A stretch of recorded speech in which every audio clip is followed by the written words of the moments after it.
Hey folks, David.lenok here. The show is taking a break for the holidays, so we've selected a couple of our most popular episodes from 2023 to run for the next few weeks. Don't worry though, we'll be back with new content in the new year. In the meantime, have a happy holiday and enjoy these classic episodes of Celebrity Estates, Wills of the Rich and Famous.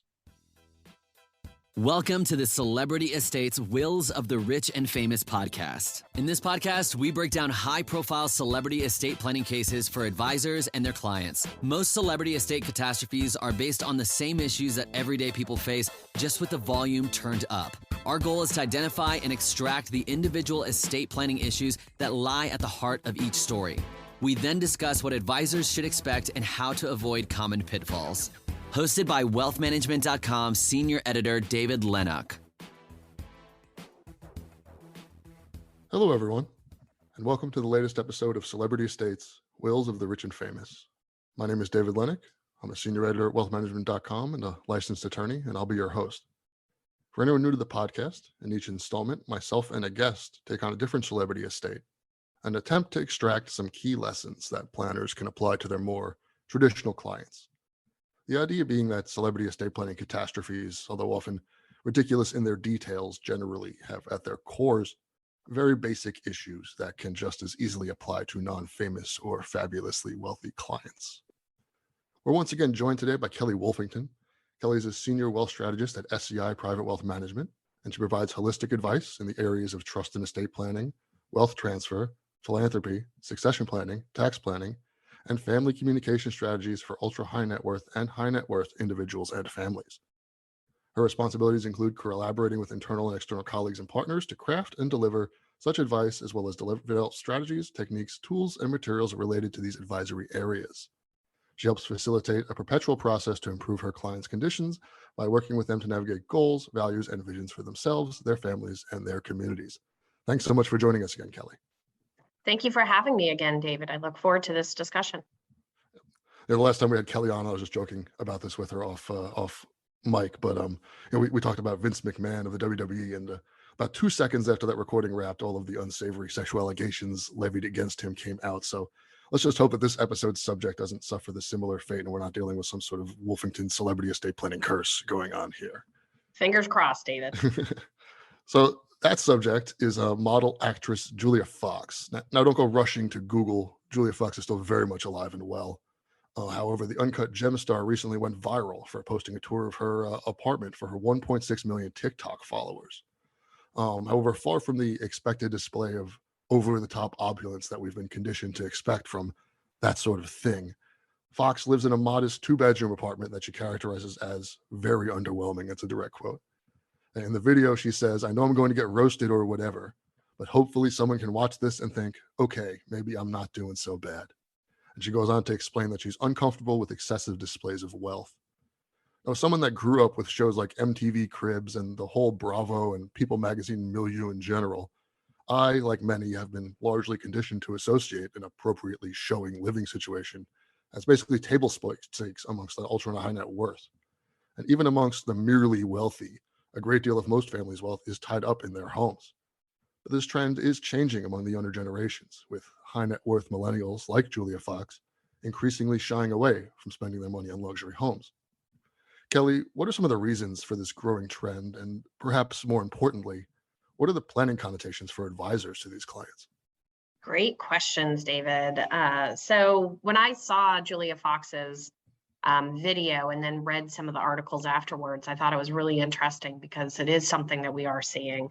You know, what I would say in terms of one of the big reasons is millennials, they have a different value set that they look for sustainability. They look for how can I not make an environmental impact. So I think sustainability, minimalism, we've heard those about millennials, those terms about millennials for quite some time now. I think back 10 years ago when the discussion was around the artwork or the furniture. It used to be that you'd want heavy pieces that were carried over from generation to generation. Then back then, 10 plus years ago, kids, so to speak, were looking for IKEA pieces or things that would be easy to move around, something that, that was not quite as big. And so it's actually really interesting to see like it's carrying forward in terms of the big houses. They no longer want those big homes. They're worried about what they're going to do to the environment. They're worried about having a large home and consuming tons of energy. And the planning connotations are pretty numerous in terms of that. When I look at some of the millennial clients that I've been working with over the past few years in terms of planning, they have a lot more philanthropy in their planning than some of the older generation. That they may have children or they may be expecting children, but they also want to take care of their friends. They want to take care about the causes that they believe in. And it's usually when you're in your 20s and 30s, you don't always think about that. I used to see that more with the folks that were in their 70s and 80s and saw their kids grown. Mm-hmm. So I think it's important to just point out here that there's obviously a larger millennial home ownership. I don't know if I want to call it a crisis, something going on where millennials aren't able to buy homes. This is a separate but related sort of branch of that, right? Where Yes, they're not simply buying homes later. These are people who couldn't afford to buy homes, who correct. are choosing not to. These are not millennials who have master's degrees but are still working for $15 an hour. Yes, exactly. These are the millennials that I'm speaking of are the ones that either have inherited, are going to inherit, or have created significant Mhm. wealth. If you look at the millennial generation as a whole, what I would say is that yes, like the millennials grew up during the Great Recession.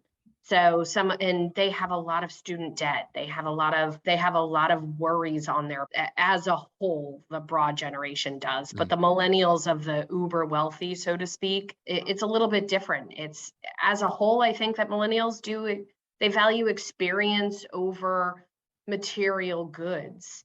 They do really care for what the world looks like and leaving the world a better place. Mhm. But the uber wealthy or just the wealthy in general, the millennials of that class, that stature, they still believe in that. Even though they have the means to do Correct. otherwise. It's interesting. So just starting with sort of a basic planning question here, I think it's not going to shock anyone that, I mean, for most of time, right, that your home and your sort of land, Hmm. if possible, has sort of always been sort of considered like this is the best place to put your money, the safest investment you have, the largest portion of most families' assets, the largest asset most families own. If you are a high net worth person, you have a high net worth client who is not devoting a large chunk of their assets to this, sort of easy answer almost for an advisor of like where to put your money, right? Right. What do you do? What are some other options for using that money, putting it to work in at least a similarly effective, safe way as having it in real estate? Oh, a lot of our clients on the investment side, especially in that generation, they're looking for ESG, more sustainability type investments. So they're looking to match their investments to what their beliefs are. So Mhm. they want the ESG investments. They want things that when I first got into this industry 25 years ago, we would screen portfolios for alcohol, tobacco, and firearms. And now every single class has some kind of version of a sustainability or an environment investment process. And so it's actually really interesting to see that because they're again, this goes back to they're putting their money where their values are. Their purchases Mhm. are being made based on their values and not based on, kind of what their wants are.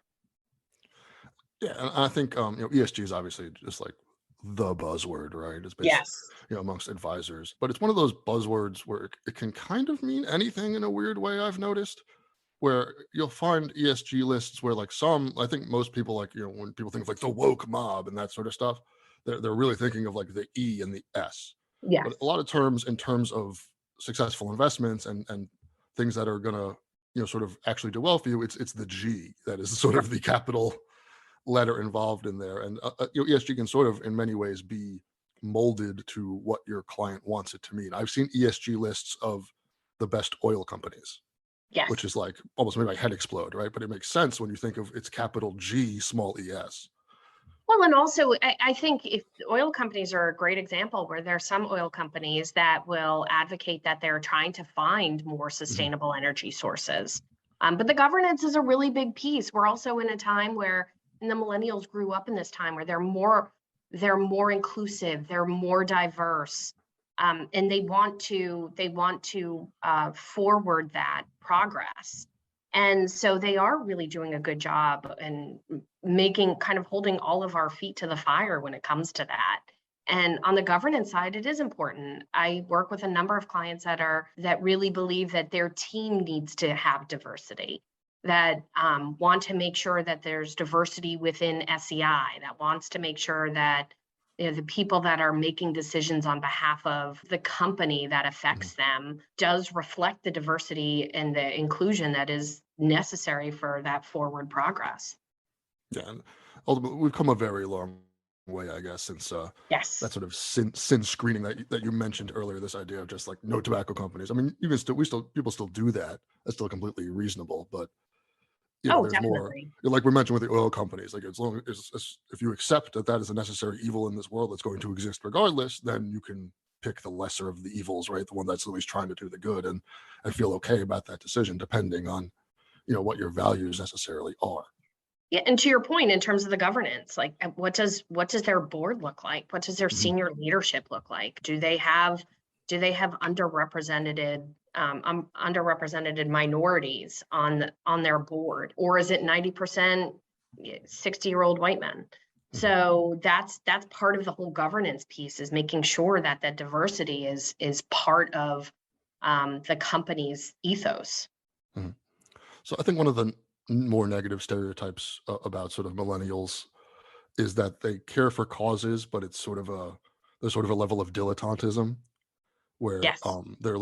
they just care about causes as opposed to cause that actually Right. matters to them. They just want to care about something. A, have you experienced that with the clients you work with, or is that just sort of hogwash? And B, I mean, how do you really get down to, I mean, if you have someone who's just like a cause head, how do you really boil down to like what the one they should really be putting their weight behind is? So to answer the first question, no, I would say that I have not encountered that within my clients and their families. I do think that they really do, they do put their money where their mouth is, and they really do believe, like, they're walking the walk. So they truly believe in it. They want to make purchases based on their values and their decisions behind that. And so they aren't just cause heads. There are plenty of those people out there. We all know that. But most of the clients that I work with certainly are not. Because again, I think we mentioned this previously, I work with a lot of first generational wealth creators, and their children, they saw their families grow, their families really grew up in that wealth creation. And so some of our families, the first generation, are saying, we work hard and we expect you to work hard so that you can do the fun things like giving back, so that you can make sure that you are giving to the charities or the organizations that mean something to you. And I think that a lot of them are also taking it a step further by saying, I'm going to choose my advisors, I'm going to choose my team based on what means something to me. I don't want to have an organization that does not believe in the DEI, diversity, equity, and inclusion.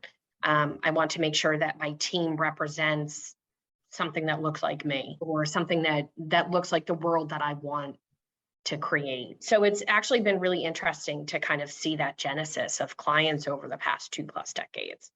It's really interesting that you bring that up, because I think we spend a lot of time on this show. Sorry to interrupt. Nope. Talking about sort of multi-generational wealthy families and sort of how to successfully pass on, capital V values. But this is sort of the other side of that coin, right? Where it's, instead of struggling against affluenza and sort of how do we pass on these values to these kids who have never had to work a day in their life, this is the other side where it's like, well, they've seen it. They've seen what it's like to work hard. They know. And so they're close enough to it to not have to have the values passed on. They have them. They've witnessed them. They've earned them themselves. You would hope so. That's for sure. I can't say that's always the case, but you certainly hope that is.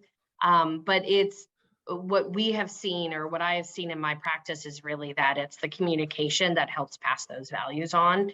It's telling stories. It's, this is the adversity that perhaps you don't remember that we had to make a decision as a family that was really hard on us at the time.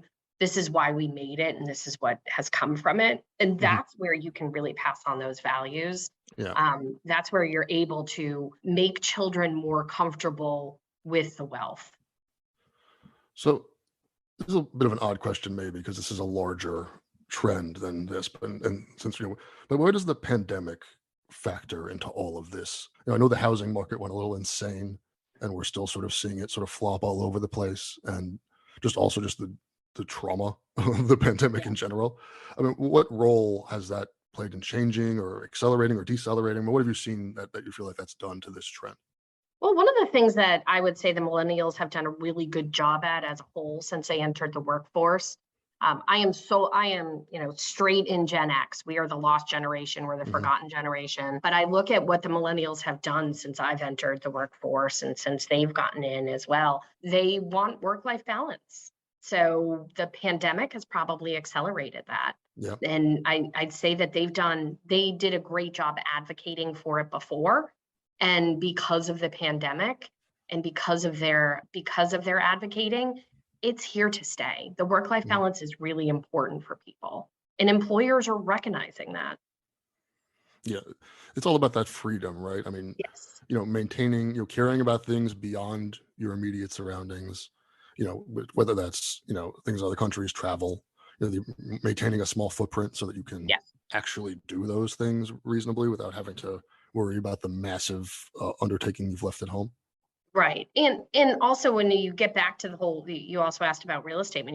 When you get back to the whole real estate issue too, you're seeing a spread, where suburbia used to be within 20 minutes or a half hour, maybe even an hour of a major city.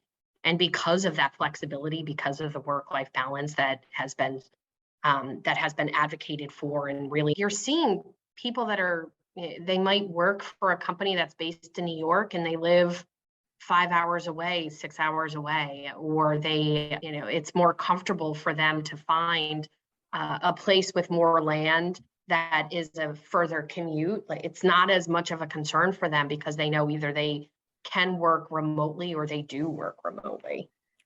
Yeah, I mean, this is, as a New Yorker, this is something that I'm extremely acutely aware of, even on my own team. Funny, at the beginning of the pandemic, Barbados ran one of these. Several countries did it, but they sort of wanted to drum up tourism, so they ran this sort of program to give temporary visas to young people to sort of, hey, come work from Barbados, come work here Right. for a year and see if hopefully they stay or whatever. And one of our reporters wanted to do that, and he was not allowed to because it was like, that's insane. What are you doing? You can't work in Barbados. By the end of the pandemic, and in so many scare quotes, we had one of our editors had moved out to California. We hired someone from Indianapolis. It was just like over 2 years, it went from like, this is insane to like, oh yeah, who cares? Yes, you can work from anywhere. It's been proven. I mean, we were literally shut in for months. I had not even a 2-year-old at the time home with me. Oh wow. And I was working full time. Like, there is that ability to do that, and companies recognize, like, our employees are going to do better work when we give them that opportunity. So, I mean, in terms of real estate, then, does that make it seem like more of a foolish purchase, I guess, to buy something opulent in the city, or is it just there's more options I as think it opposed to gives you, being one? yeah, I would say it gives you more options because you in New York City, perhaps you don't have to be, you still want to be in the city because that's what you thrive on, Hmm. and you want to have that experience of living in a city. And you probably need more space than anything else. Like, instead of if you're a solo practitioner, and you're single, no children, perhaps you need a 2-bedroom or a 1-bedroom plus a den, because you need just a little bit more space to actually give yourself that separation of work and state, so to speak, or Hmm. home and work. I think I saw that a little bit. Certainly, I'm outside of the Philadelphia area, and people were moving to not necessarily in new neighborhoods, but they just said, I need a room for me, and I need a room for my spouse or my roommate or my partner. But we also need to have a little bit more space, just so that we're not, I don't wake up and I see my computer. So I think it had kind of I think that's why we saw the real estate market really go through the roof. First because people didn't have to commute, so that time frame was no longer in their thought process. And then second, a lot of people needed more space because they did want that separation. Mhm. So one of the interesting things about Julia Fox specifically that she said, a lot of what we've been talking about is sort of generational values and those sorts of things. And it's more sort of, I'd rather do this than that. But she actually said that she's uncomfortable with excessive displays of wealth. That's a much more negative connotation rather than I would rather put this towards causes I care about, Yes. as opposed to I actively don't like this. What role does that play in any of this? And where does that maybe come from, as much as we can speculate about an entire generation of people? You're right. Like, it is speculation, but I think some of it could come from guilt. I've seen that a lot in some of my families where, there's guilt around the wealth because not because of where it came from, instead because there is so much excess wealth there that they feel as though they can do more for other people. Or they feel guilty because they have the ability to do a lot more than one of their neighbors or their friends do. Mhm. And in Julia Fox, she grew up not wealthy. Yeah. So for her, she wants to transcribe her upbringing onto her son. I mean, she made a specific comment around that we don't need to repeat, but it was really interesting because you do hear that a lot from our clients where I don't want to mess up my children. So, we have significant excess wealth that we're never going to spend and our children are never going to spend. So how do we make sure that we don't mess them up, that they are contributing members of society in some way? And it doesn't have to be about helping other people. Certainly, like, that's a great way to educate family members about family wealth. The way that I really look at it too is, you should look at your family as a business. And so you're not going to, if you have a succession plan in place, which most of our families do, their children are going to inherit their wealth. You still have to do all the training. You don't Mhm. make the intern the next CEO. Yeah. So how do you do that? And you level set, you educate, you communicate, you tell stories. That's how you pass the values along. Julia Fox still probably flies private, even if she doesn't even if She she's doesn't show you the TikTok of that, though. Yeah. exactly. And that's great. Good for her. I mean, if she doesn't, good for her too. It's a personal choice. And I think, like, in terms of that, she gets to do with her wealth what she wants. She gets to do with her life what she wants. So I embrace her ideology. I embrace, like, her goal of raising her child in a world that's, it does not show the excess wealth that she has. But there are other people that want to enjoy the spoils of their labor. So again, good for them. I think it's all about expressing how you feel and allowing the family members, the friends, to also participate in that discussion. Mhm. And it's the advisor's job to get them to actually do that, Yes, yes, it in a definitely. way that's constructive and actually actionable. Yes, yes. This goes back to even our last conversation around, values in a family. Mm. That's a great way to actually talk to your children about the decisions that you've made and why you've made them, and to bring up, like, this is my value and this is how I live my value or my set of values. And Well, it's our job to kind of make those conversations easier. It's our job to catalyze those conversations. Here at SEI, we like to say that we embrace a culture of conversation, and that's why. yeah, absolutely. I mean, honestly, I could probably just rename this podcast "Celebrity Communication," Yeah. because it seems like every episode, our sort of message is just like, and after all that, 20 minutes of talking, communicate with your client. Yeah. But it happens that way for a reason. because the only way you can get, down to these deep values and the things that actually, where you can add value to your client because actually know things about them and what they like and don't like, is by talking to them, is by having an actual human relationship with them. Crazy. Well, I wholeheartly agree. Like, there's no doubt about that, because you can't, I even think I'm not on the investment side. I was, a generation ago, but, even on the investment side, you can't really put together an asset allocation without knowing what a client's goals and objectives are. Mhm. It's all good and well to say, like, here, check this box and we'll come up with, what your asset allocation should be based on numbers. That's not good planning. And that's not actually getting into the heart of your relationship with your client. Yeah. Getting into the heart of the relationship with your client is knowing, what are their fears about their children?